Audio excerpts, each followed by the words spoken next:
Jadi memang ya terlalu populer lah Hotman itu ya jadi berakibat begitu. Ya, bukan salahku dong kalau gua populer. Asik.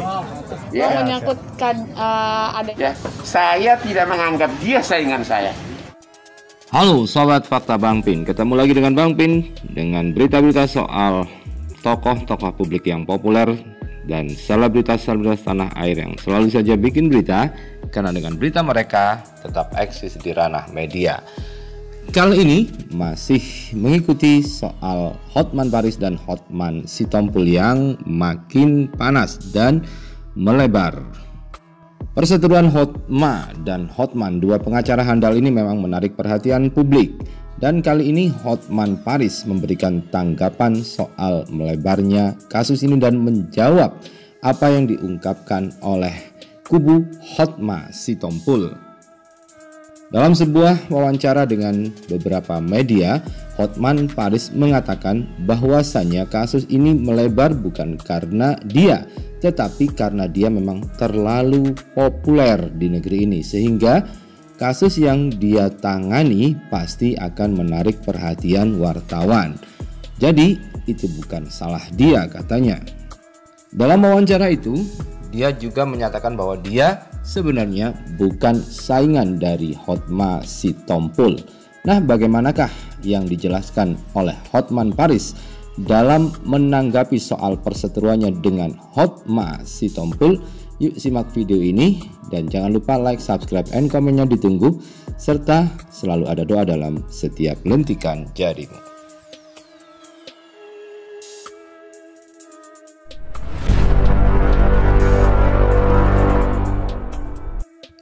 Oke, langsung saja, perseteruan dua pengacara kondang Hotma Sitompul dengan Hotman Paris Hutapea makin memanas. Terkini, Hotma bakal melaporkan Hotman Paris ke Dewan Kehormatan Perhimpunan Advokat Indonesia atau PERADI. Hotma Sitompul menganggap Hotman Paris telah melanggar kode etik seorang advokat.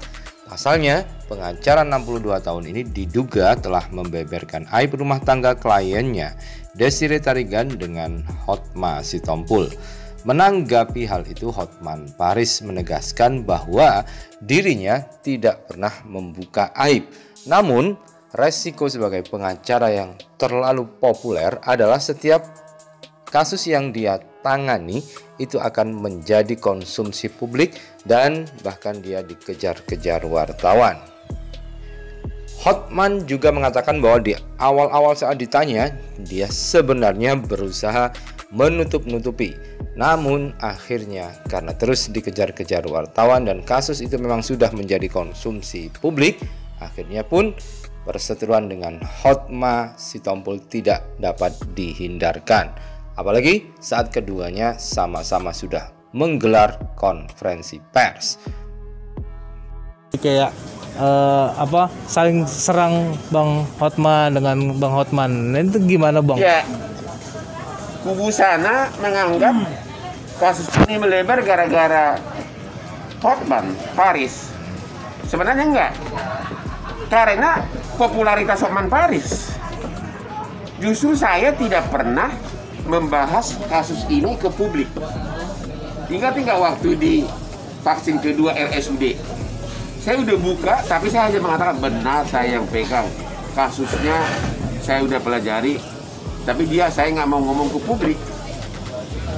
Ya karena kubu Hotman yang pegang, ya langsunglah wartawan jadi tertarik semuanya. Saya sendiri tidak pernah membuka ke publik perselisihan mereka itu. Anda lihat sendiri. Justru makanya saya sangat terkejut ketika tim mereka itu mengatakan, ada yang dibilang gua banci tampil, dibilang gua laki-laki itu omongannya kalau nggak bisa dipercaya sama dengan kambing. Terus dibilang juga, hey Hotman, tutup mulutmu. Ya saya sih itu menganggap itu hal biasa ya, tapi saya tidak akan mundur. Justru kenapa mereka sewa begitu banyak pengacara? Lawannya Hotman Paris gitu loh. Kira-kira begitu. Bang, dengan adanya kasus ini kan semakin perseteru nih Bang. Kan saya tidak menganggap Hotma Sitompul itu seteru saya. Lebih lanjut, Hotman Paris mengatakan bahwa dirinya tidak menganggap Hotma Sitompul sebagai seterunya. meskipun sama-sama berprofesi sebagai pengacara. Dia menganggap bahwa Hotma Sitompul juga bukan saingan dari Hotman Paris. Hotman Paris merasa Hotman Sitompul bukan saingannya dalam ruang sidang sebab Hotman mengklaim dirinya lebih fokus kepada kasus bisnis internasional, berbeda dengan Hotma Sitompul yang lebih banyak menangani perkara LBH dan pidana.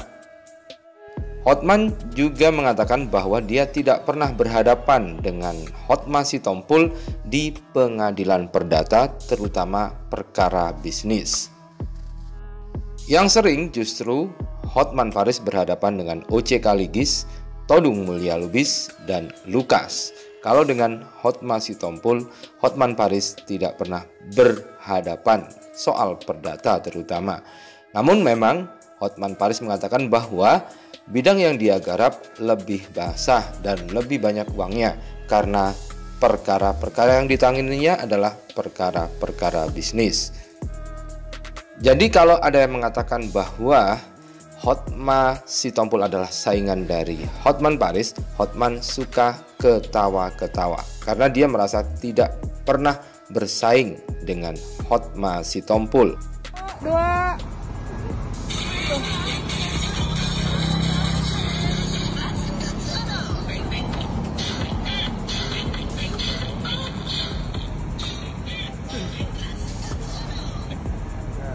Saya tidak pernah, saya tidak menganggap Hotma Sitompul itu seteru saya.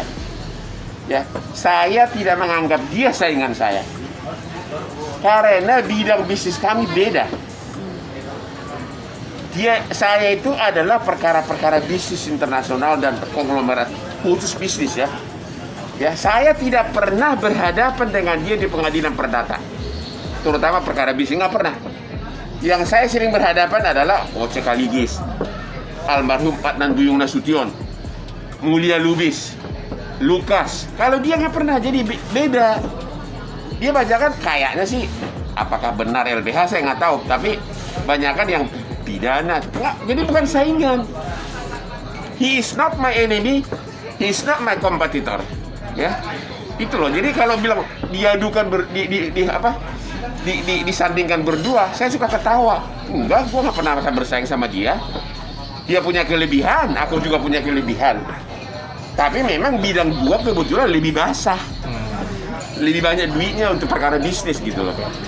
Berarti sebenarnya dasarnya memang belum ada pernah ketemu dengan Bang Hotman dan tidak ada secara konflik perseteruan secara pribadi ya Bang. Akhirnya kayak ada beberapa kasus hanya berbau kerakyatan. Satu, pembunuhan Angelin di Bali. Iya.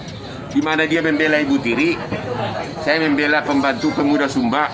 Akhirnya pihak kubu saya menang. Ibu Tiri itu akhirnya divonis pembunuhan berencana. Masih ingat satu lagi, pembunuhan di Ancol. Yang cewek, artis siapa? Lupa ya. Ya, sebagai pengingat, artis yang dimaksud oleh Hotman Paris di sini adalah Lydia Pratiwi yang waktu itu dibela oleh Hotman Paris. Sementara Hotma Sitompul membela pihak keluarga korban pembunuhan berencana, yakni Naik Gonggom Huta Galung. Dan juga Hotman Paris dan Hotma Sitompul pernah berhadapan saat membela artis, yakni Hotman Paris membela Mulan Jameela dan kemudian Hotma Sitompul menjadi kuasa hukumnya Maya Estianty. Dalam penutup statementnya, Hotman Paris kembali menegaskan bahwa bukan dia yang memperlebar kasusnya, tapi karena dia terlalu populer sehingga bukan salah dia kalau kasus itu akhirnya turut dikonsumsi publik karena kepopulerannya. Oke? Jadi memang ya terlalu populer lah Hotman itu, ya jadi berakibat begitu. Ya, bukan salahku dong kalau gua populer. asik. Dan Hotman Sitompul menunjukkan di akun Instagramnya bahwa memang dimanapun dia berada selalu dikerubuti oleh para fansnya. Tidak hanya yang cantik-cantik, ibu-ibu juga ingin dipeluk oleh Hotman. Padahal yang cantik-cantik banyak yang ingin dipeluk. Begitu kata Hotman di akun Instagramnya.